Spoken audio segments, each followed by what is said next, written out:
Shabbat Shalom, everybody. This is Rav Shmuel ben Yehoshua, Rabbi Stephen Epstein, Rashbi with you. Same shirt. I like the shirt. What can I say? It's a good shirt and kind of into black. For some reason, actually, I know what the reason why a lot of very traditional Jews wear black. Um, they're in mourning. There's no temple, right? So what do? Well, we go to the synagogue. I'm kind of on the fence about that. Yes, I would love to see a new temple be built. I'm looking forward to seeing the third temple. Now, for a lot of people that, again, are very traditional, having the third temple built means we are in the Messianic age. There will be an age of peace, prosperity. Um, all the exiles will return back to the land of Israel, the Holy Land, and it'll be a good thing. On the other hand, Judaism, in my mind, is thriving. Now, you probably think I'm out of my mind because synagogue attendance is at probably record lows. Judaism is being attacked all over the world again.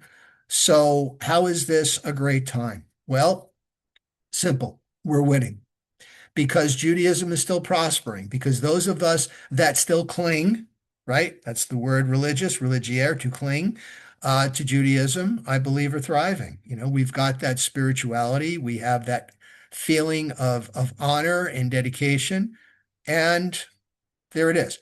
Speaking of honor and dedication, before we get to this week's Parsha, Beshalach, which is the Song of the Sea, it's called Shabbat Shirim, the Sabbath of the song, because it's the Israelites went through the sea when the Egyptians, boy, I almost said Germans, were pursuing them.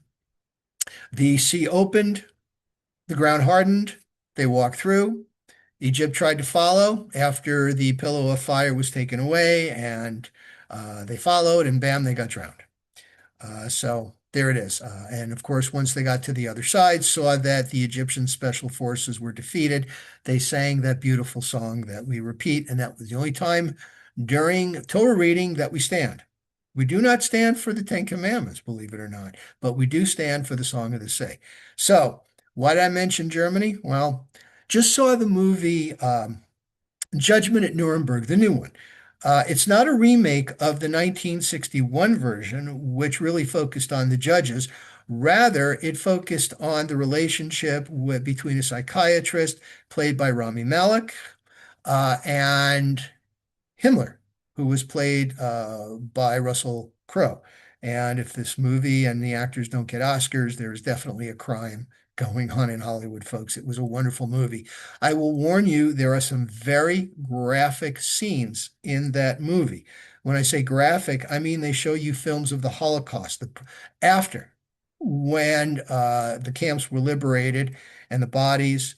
Um, I saw it with my wife and our friend Becky, and they were aghast. And I said, I've seen these, you know, as a kid growing up in, 1960s New York, Long Island. It was 20 years after the Holocaust.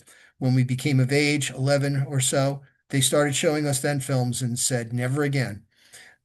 And that's where we're from. That's why I'm can be so right wing sometimes, or so hardened, because I'm big time on that. Speaking of which, I want to make one quick comment. I know we're kind of running into our time here, but I also want to talk a little bit about circumcision. Circumcision is the one defining act that makes us Jews. It's what God asked Abraham to do. Abraham circumcised Isaac when he was 8 days old. Isaac did the same to Jacob and Esau when they were 8 days old. And God continuously says through the rest of the Torah, it is because of my covenant with Abraham, Isaac, and Jacob of the forefathers that I give you mercy when you don't deserve it. So there it is. When I was looking at ways to get ordained, after having studied for many years, I'm on my second pass of Talmud. Try that, right? I've read the Torah, the Chumash, so many times I've lost count at this point. So I've done a lot of studying. I've studied what the nature of the prayers. I've studied other parts of the Tanakh, the prophets, and the writings, and thus I've done a lot of, I guess what I'm saying is independent study. I was able to get into a seminary and go through a course that actually gave me the formality of being ordained because I had that background. When I was looking at schools, I saw one school where a rabbi, one of the deans of that particular seminary, was proudly proclaiming that he did not believe in circumcision. So, of course, I did not give them a second look. Why do we do circumcision? Well, again, because God commanded us. Now, circumcision has kind of been a hot topic. There are some that believe it's child abuse, that you're doing something to the child against the child's will. They're 8 days old or they're newly born. What do they have to protest, right? On the other hand, it was proven in the 80s that circumcision, removing that skin from the tip of the penis, was 50% effective in curbing acquiring AIDS, the HIV virus. It was, and that is was by far the most effective preventative measure. Okay. So, and it's also proven to remove diseases that can be a hotbed of germs, a place of refuge for bacteria that can harm the person.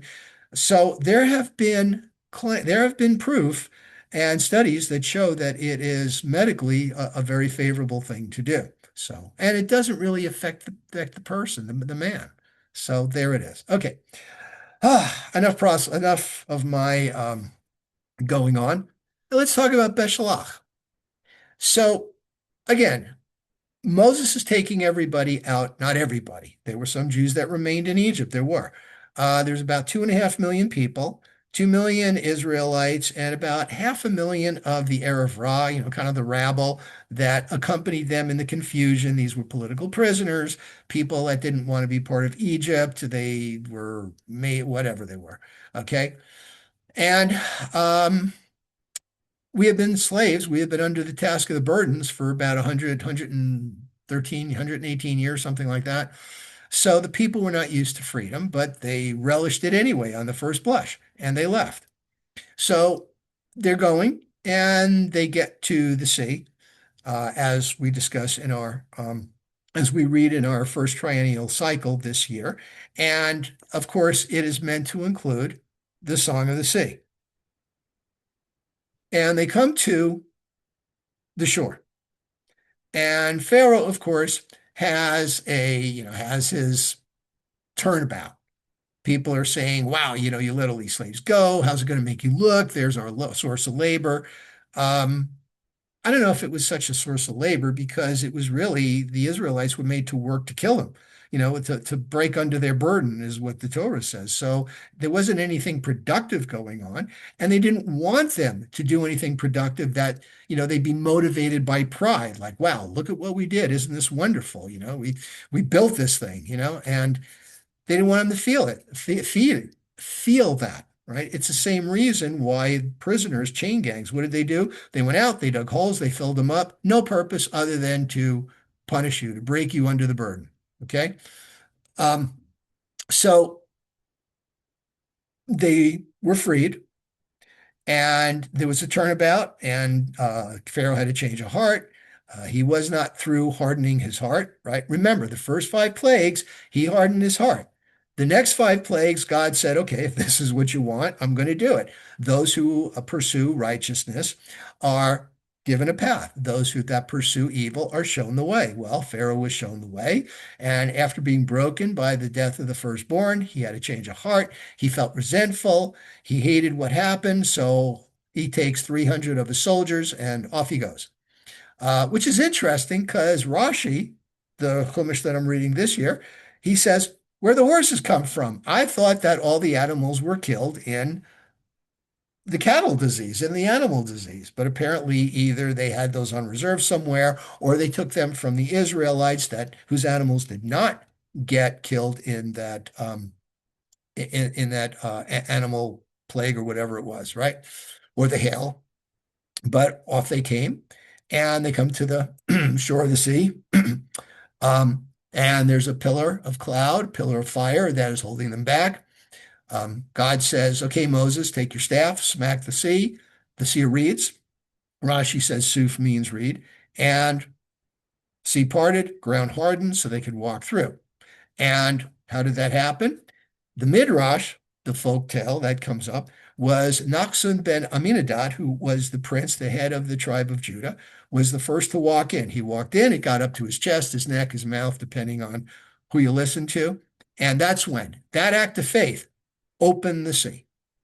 And Israel went through, they get through, the pillars disappear. Pharaoh says, charge, and everybody goes through, and bam, waters close. They all get drowned. Bodies are washed up on the shore to show Israel that, look, see, I did what I said I was going to do. Now, that didn't stop Israel from complaining about water and food afterwards, but that's another story, right? I mean, stiff-necked people, that's who we are. You have the moral of the story, folks.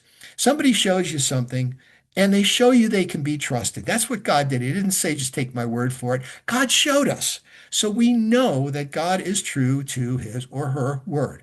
So you got to kind of trust in that, okay? Remember that. Shabbat Shalom. Thank you for listening, and see you next time.